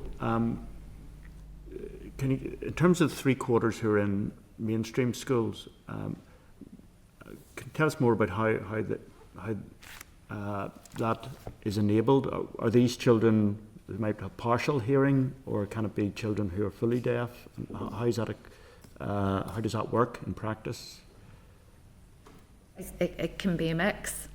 So again, we would want to see individual choice, being able to drive and inform that work around school choice and school placement, that the needs of the child will be catered for individually within each school, and that I suppose particularly thinking about mainstream schools and special schools, the Education Authority Sensory Service I mentioned earlier will have been with those children from birth or from the earliest point of identification, supporting families, and part of their role is to ensure there's tailored support for the child and the family, that progress is being achieved, but they also have a role in advising and supporting mainstream and special school settings to make sure staff have the training, the equipment, the general ongoing advice that they need to be doing whatever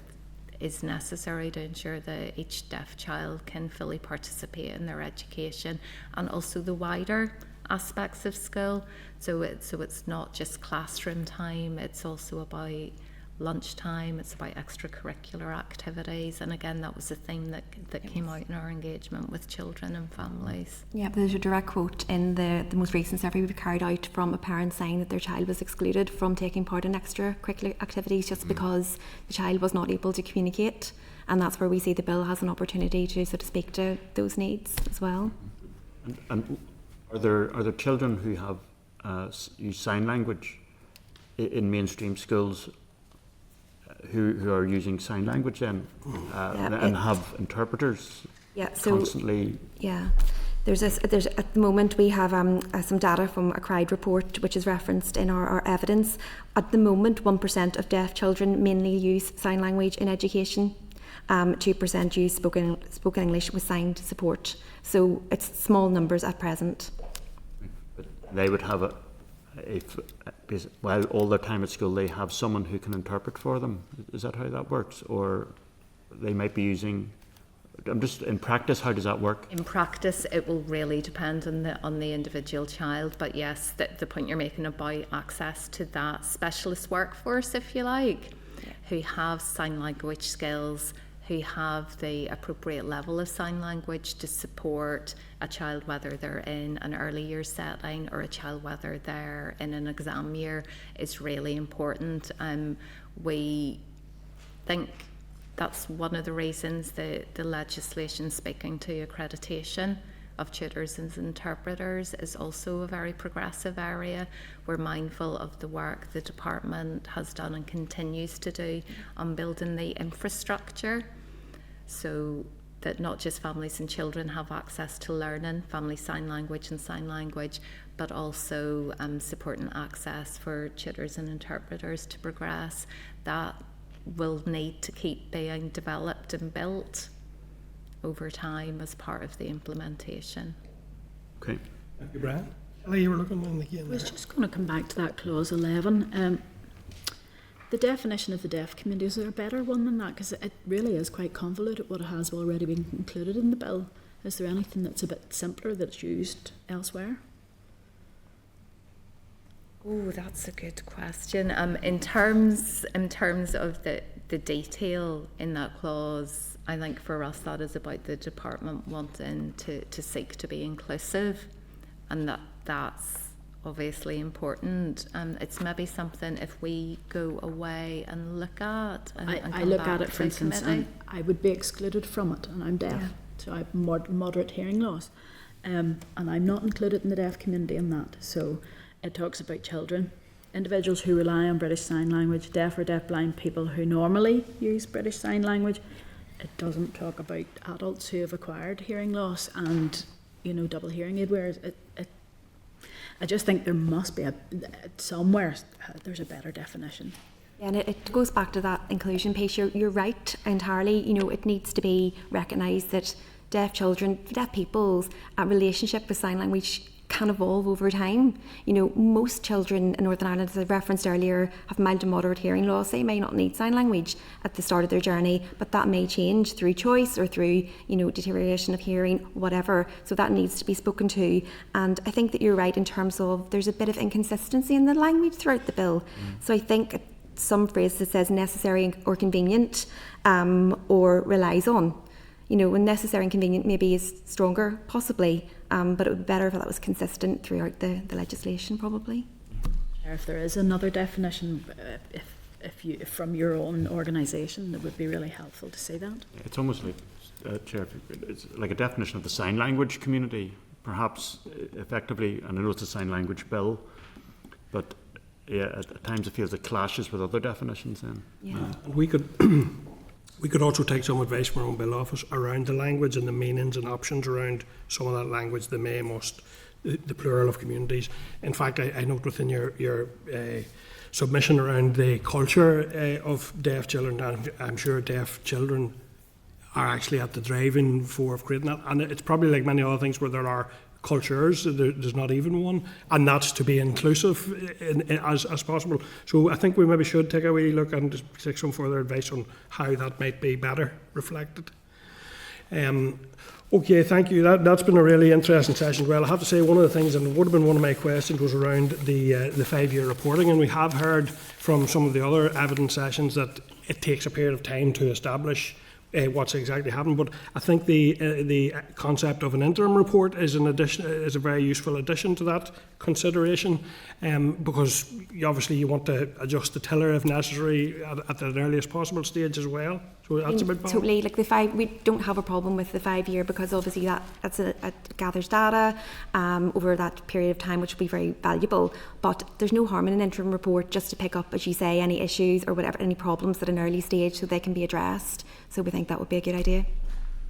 Thank you. And the other thing I was very conscious of as you were talking around was the whole that issue of inclusion and the concept of you need to see it to be it. And I was reflecting actually on, and the committee had raised several times around the BBC's decision to remove signing from their midday news. I think it was a really poor decision, I have to say, because it was one opportunity where people saw a sign being used in a mainstream setting. I have to say, I often would have found I would have watched the bulletin again, because first of all it was more interesting with sign, and I suppose you were hoping to pick up a wee bit of sign or whatever, but it just was an occasion in the day, and the idea that it's all now sort of late at night and in the bottom of the screen and all of that, I think it was a poor step, and we did as a committee raise that, but it's poignant today in relation to the discussion that we're having.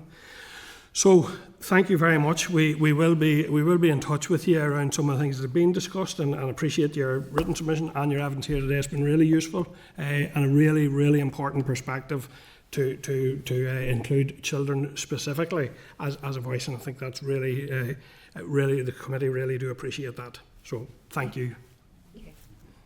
Thank you. Okay, members, so any follow-up actions then, members? Can we just get agreement? Would members agree that we seek some advice from the Bill's office around the language and how we might... On the definition of the deaf community? Or on a number of, that for one, and I think that's a valuable point to raise, but around some of the other, just a singular of community and things like that. See, and the consistency maybe as well. Yeah, and well, if we can raise that with them, I just feel, as I've asked both the two to be there about who gets the classes. I just feel there's more work needed on that, and that point about it's entirely about individual choice. Respecting that. But a few have pointed this idea of a discouragement, of the learning of sign language, and just strengthening up the idea that it should never be discouraged. It should always be promoted. And that issue of children of a deaf adult, which my reading of that means they're not entitled to classes, which they should be. Pardon, clarification, Kelly, were you looking to? Yeah, I was going to say, can I get clarification on 7.3a? And it goes on then later on, 7.4b. It's this, that the regulations under this chapter may confer functions on the prescribed organisation apart from the Northern Ireland departments, but they are the prescribed organisations. And then it goes on to say regulations may limit the operation of this part in relation to particular prescribed organisations except the Northern Ireland departments. Does that mean then the Northern Ireland departments set their own policies and procedures, or am I reading that wrong? It'd just be useful for a legal mind that knows bills just to clarify what their understanding of it is, because to be quite frank, this is the sign language bill. Doesn't matter what department takes it through, it's a law of the land. There should be a way that the sponsoring department can confer rules and regulations on other departments. Yeah, would members be content we seek clarity on that? Yeah, and members are content on the other issue. Chair, I'm just going to say that we will be, before the summer recess, providing a summary report to members on the evidence that's been gathered to date and the sort of main objective points, and that might be the time where we then communicate with the department around seeking some of those clarifications as a group, rather than doing maybe week by week, if members would be content. Mm-hmm. Yeah, members content? Okay. Just on that, I was going to ask, how many sort of mainstream organisations are there? We've heard from about, I don't know, 4 or 5 now, with representing the interests of the deaf community. Are there more to come before us then? Going on to looking across to my colleague over in the corner there.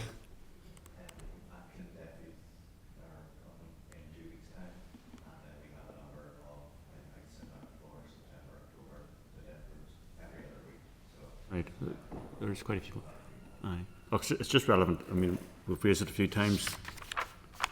The paragraph about at least one person or group, seem to be acting on behalf of the deaf community, and there's quite a number, and that's one of the issues I think we will be wanting to raise, a better way of ensuring any further changes, that there's appropriate consultation with the deaf community. Thanks, Chair. Just to say as well that part of the purpose of the report towards the end of this session is also to seek thoughts on members on perhaps gaps in the evidence session so far, where that, whether there are other organisations, employers, education establishments and so on that we should be reaching out to and take on board the suggestions around engagement with youth and so on. But we will summarise some thoughts for members to take a view on, so that when you return in September time, there will be those thoughts would have been, hopefully we'll have been able to put some flesh on those bones and move the evidence sessions on. Content with that? Yes, and I mean more what they're saying about key sectors too. At some stage I'd be interested to hear, what are those key sectors? I mean, health, education, justice. Some of the ones. What is currently provided? And I am interested to know the practical workings of it, what is provided. I'd like to think some of the departments would have sufficient demand that they would have interpreters, available across their provision. Others would just bring it in as when it's needed. Like if a deaf parent was coming to a school and wanted to, talk to a principal or a teacher, the provision might be brought in. But others, you'd have thought, would have sufficient demand that they would actually employ interpreters, like the Department for Health, the sort of across their state, just to get an idea of the practical level of provision. Are you content we put some thoughts on that, Chair, into that report, exactly on those sectoral issues as well? Kelly, I was just going to say there are disability champions in each department, and they might be able to highlight what the department does. But I'm just thinking, as Brian has said there, like for instance in individual schools or A&E departments, that's a wider, because it talks in the bill about those that are providing services of a public character, which is very wide fitting, but doesn't necessarily include domiciliary care services that are provided by a private organisation. So it's, but as far, I think we could ask the disability champions in each department what is currently available that they know of, and then if we need to go beyond that again, it would probably be the Education Authority, the Housing Executive, the Health Trusts, those are ALBs.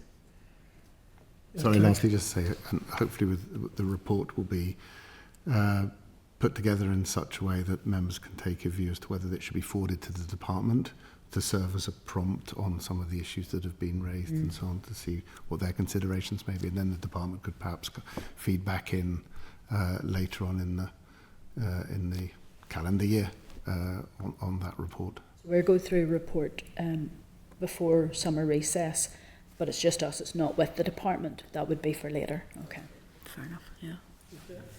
I suppose it's trying to get the balance right between enabling legislation and legislation that actually means something. If it's just enabling legislation and all the regulations are going to follow in due course, you know, it might feel like, well, nothing much has changed. Yeah, you know, so I want to have an idea, you know, well, what does this mean in practice, and what are our expectations? What's the community's expectations? What will people see as a notable improvement? Yes. How will things change? Yes. Yeah. Okay. Improve. Yeah. Improve is right. Yeah. Okay. Listen. Thank you for that, members. Two very good evidence sessions there. I think two good perspectives and very helpful to our consideration. So moving on to agenda item. I'm just checking, Claire, can we move now to 9? There was a need for a final short suspension. Yes, could we just move to final? So we need a final short suspension just to get the everything back on track. So are we coming out broadcasting? Yes. Yes. Okay, thank you, Clark.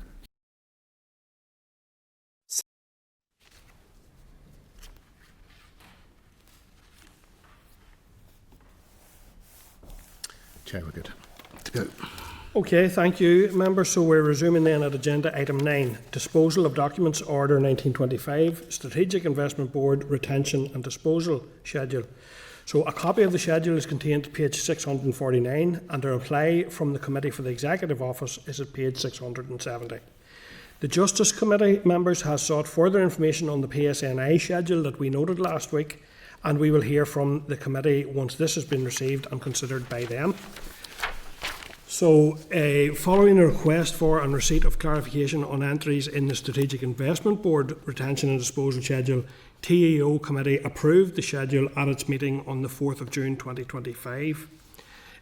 So, members, do you have any comments on the schedule, or are you content to approve it? The deadline for this committee to consider is 30th of June. Members content to approve? Just to declare I'm a member of TEO Committee. Okay. Thank you, members. So, members are content. Agenda item 10 then, Forward Work Programme, a copy of which is at page 672. Do members have any comments, or are they content to note the Forward Work Programme? Yeah, content to note, thank you. Any other business members? I wanted to raise one issue. I'm aware of the Minister's concerns regarding a rise in fraudulent activity following the announcement of a partial U-turn on winter fuel payments and attempts to use that news to scam people. So with your permission, I would like to put out a brief message via the committee X account urging people to be vigilant, if members are content. Yeah, thank you. Members, any other business? Kelly? I was just going to say, we got from the Minister, as you know, the North-South Ministerial Council update on the language bodies. I was just wondering, we haven't seen the Irish language strategy in the timetable yet. I thought that we were due to get that. I think it was already given to the executive, so it's just, can we ask the department when that might be forthcoming? Members agreed? Go ahead, Daniel. Just following the vote earlier in the session today, what happens next in terms of that process? Is it simply noted that the committee have taken that position? Is the Minister and the department made aware of that, or what happens next? It will be it'll be minuted, and it was obviously in open session. But my understanding is beyond that the matter is now closed. Okay. Any other business, members? No. Thank you, members. Then agenda item 12, date, time and location of the next meeting. Our next meeting will be at 10 a.m. on Thursday, 19th of June 2025 in room 29. Thank you, members. The meeting is now adjourned, and I'll ask Clark to take us out of broadcasting.